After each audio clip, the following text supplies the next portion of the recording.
Good morning दोस्तों, आप सभी को स्वागत है हमारे एक न्यू ब्लॉग में। आशा करते हैं आप लोग अच्छे होंगे, स्वस्थ होंगे और अपने अपने काम में व्यस्त होंगे। हम आ गए हैं किचन में, नहा धो करके रेडी हो गए हैं और अब चलते हैं खाना बनाने की तैयारी शुरू करेंगे। तो सबसे पहले हम चलते हैं दोस्तों, अपना चाय बना लेते हैं।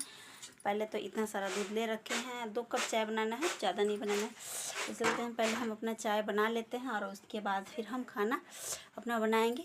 तो चाय पी करके, और क्या बताएं दोस्तों, गर्मी का मौसम है और गर्मी बहुत हार्ड हो रहा है। कभी कभी मौसम इतना ये हो जा रहा है कि लू देख ही रहे हैं कि आजकल कितना बह रहा है, उसमें नहीं बचिएगा तो बीमार पड़। 10 बजे के बाद तो एकदम लू बहना शुरू हो जा रहा है। 9 बजे आजकल बच्चे तो हमारे 8 ही बजे नहा लेते हैं। पहले तो हम 10-11 बजे नहलाते थे, लेकिन अब तो हम 7, साढ़े 7, 8 बजे तक सबको भी नहला देते हैं।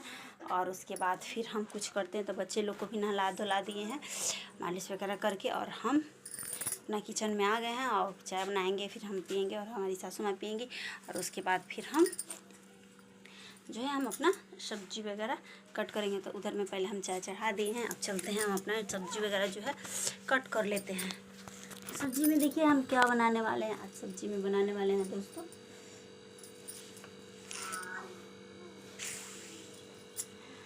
सब्जी बनाने वाले हैं आलू और टमाटर का सब्जी बनाने वाले हैं। तो चलते हैं, फटाफट हम सब्जी वगैरह अपना कट कर लेते हैं और इसके बाद हम अपने बच्चे को फिर सुलाएंगे। जो भी करना होगा वो करेंगे। बच्चा सोएगा तो सुलाएंगे, नहीं तो नहीं सुलाएंगे। फटाफट चलते हैं, पहले हम अपना सब्जी जो है कट कर लेते हैं। तब तक आप लोग वीडियो में बने रहिए दोस्तों। मिलते हैं अगले ब्लॉग में। मेरा वीडियो अच्छा लगे आप सभी को तो लाइक शेयर सब्सक्राइब कर दीजिए और हमारे चैनल को ज़्यादा से ज़्यादा सपोर्ट करिए और ढेर सारा प्यार दिला दीजिए। चलते हैं, सब्जी में आज बनाएंगे बैगन है, ज़्यादा बैगन नहीं है, बस थोड़ा सा बैगन है। आलू बैगन का सब्जी ही बना दे रहे हैं फटाफट, और चावल और कढ़ी। तो चलते हैं, कढ़ी चावल सब्जी फटाफट बना लेते हैं। तब तक के लिए फिर बाय बाय दोस्तों, मिलते हैं अगले ब्लॉग में। मेरा वीडियो अच्छा लगे आप सभी को तो लाइक शेयर सब्सक्राइब कर दीजिए और हमारे चैनल को ज़्यादा से ज़्यादा सपोर्ट करिए और ढेर सारा प्यार दुलार दीजिए जैसे कि आप लोग देते हैं। तब तक के लिए बाय बाय दोस्तों, बाय बाय।